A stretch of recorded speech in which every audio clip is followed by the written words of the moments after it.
Bonjour, que la paix soit sur vous. Si le contenu de cette vidéo vous plaît, n'hésitez pas à aimer la vidéo et à vous abonner en cliquant sur la cloche pour recevoir nos notifications. Souvent, lorsque l'on poste des vidéos de convertis à l'islam, on a des réactions négatives de non-musulmans et plus particulièrement d'islamophobes. Mais ça, on s'y attend. Par contre, on s'attend moins à des réactions négatives venant de la communauté musulmane, de personnes qui se disent musulmanes et qui vont poster des commentaires très négatifs sous nos vidéos de conversion. Certaines vont nous dire par exemple: c'est honteux de vouloir convertir les Européens à l'islam, est-ce que vous n'avez pas honte d'essayer de les convertir à l'islam? Ils ont leur religion, le christianisme, qu'ils restent dans leur religion. Nous, on a l'islam. Nous, entre guillemets, les Maghrébins, les Africains, les Arabes, on a l'islam. On n'aimerait pas que quelqu'un essaye de nous convertir au christianisme. Donc, il faut les laisser en paix. Il ne faut pas essayer de convertir les Européens à l'islam. Chacun sa religion et c'est mieux ainsi. C'est ce que j'appelle une vision tribale de la religion. Pourquoi ? Parce que cette vision tribale de la religion met l'accent sur la fidélité à une ethnie, la fidélité à un peuple, à un pays, plutôt que sur la vérité théologique. Ici, ce qui intéresse la personne, ce n'est pas de partager la vérité au monde entier, la vérité qui est dans l'islam, mais que chacun soit fidèle à ses ancêtres, à la religion de ses ancêtres, à la religion de son pays. Et ça, c'est très problématique puisque c'est en désaccord avec la vision islamique. Le Coran est très clair, il le dit. Il dit que quiconque cherche une autre religion que l'islam ne sera point agréé, et il sera dans l'au-delà parmi les perdants. La tradition prophétique, la sunna du prophète Mohammed, que la paix et la bénédiction de Dieu soient sur lui, est également très claire sur le sujet. Les religions des non-musulmans ne permettent pas d'accéder au paradis. Seul l'islam permet d'accéder au paradis. Seul l'islam sauve. Donc le christianisme ne permet pas d'aller au paradis. Et les savants vont parler de possibles exceptions de chrétiens qui, parce qu'ils n'ont pas reçu le message de l'islam convenablement ou autre, vont peut-être être jugés différemment et aller au paradis. Ce sont des exceptions. La règle générale, c'est que les non-musulmans ne vont pas au paradis. Je sais que c'est dur à entendre dans ce contexte moderniste, dans ce contexte où tout se vaut, mais c'est ce que dit l'islam. Donc ces personnes qui ont cette vision tribale de la religion contredisent l'islam et font preuve de peu d'amour envers les Européens. Puisque si on aime les Européens, et moi j'aime les Européens, j'aime les Français, j'aime les Américains, dans le sens où je n'approuve pas leur mode de vie, mais je souhaite le meilleur pour eux. Le meilleur pour eux, c'est-à-dire qu'ils viennent à l'islam.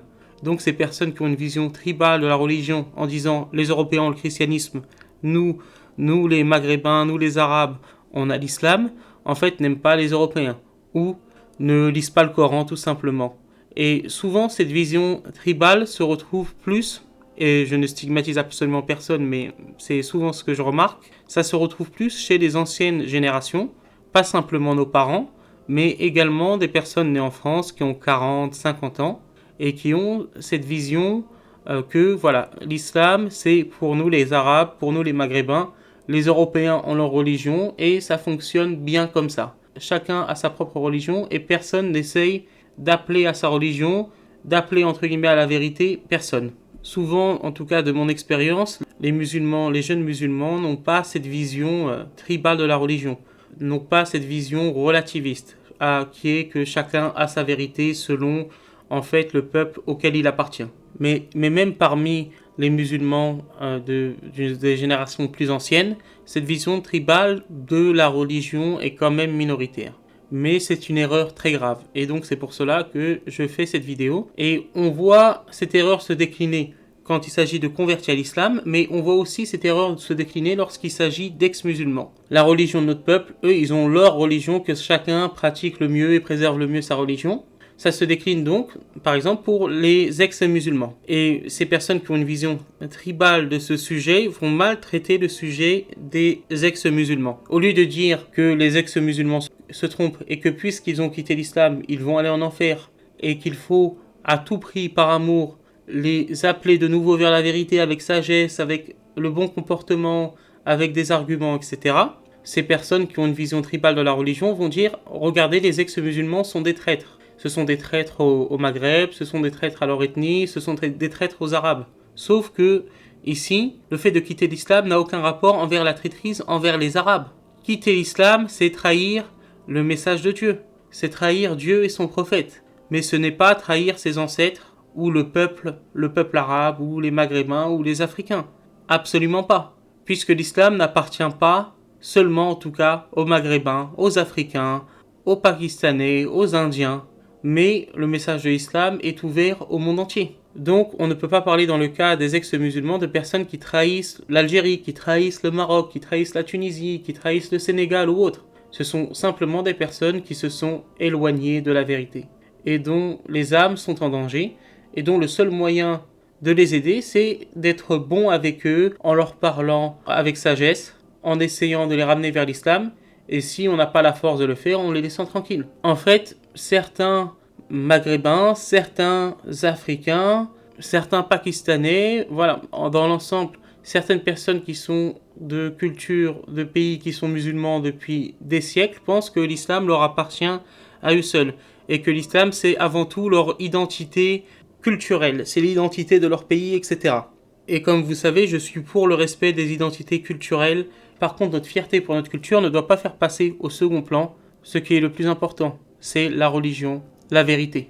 Tout comme par exemple un Européen qui se convertit à l'islam ne doit pas écouter ceux qui vont lui dire en te convertissant à l'islam, tu trahis notre culture, tu trahis notre peuple. Parce que déjà c'est faux, et en plus, ce qui est le plus important, c'est de trouver la vérité, de trouver la bonne religion, celle qui est vraie. Parce que ici, mes amis, c'est une question de paradis ou d'enfer. Comme je le dis souvent, si le judaïsme avait été la vérité et que par des arguments, les juifs nous prouveraient qu'il faut qu'on soit converti au judaïsme, soit suivre les lois de Mohammed, voilà, on a comme obligation morale de suivre la vérité, même si cette vérité contredit nos ancêtres, même si elle contredit la religion de nos ancêtres. Pareillement, si ça avait été le christianisme ou autre chose, on ne peut pas dire « moi je suis cohérent ». L'homme doit chercher la vérité théologique, parce qu'il n'y en a qu'une seule.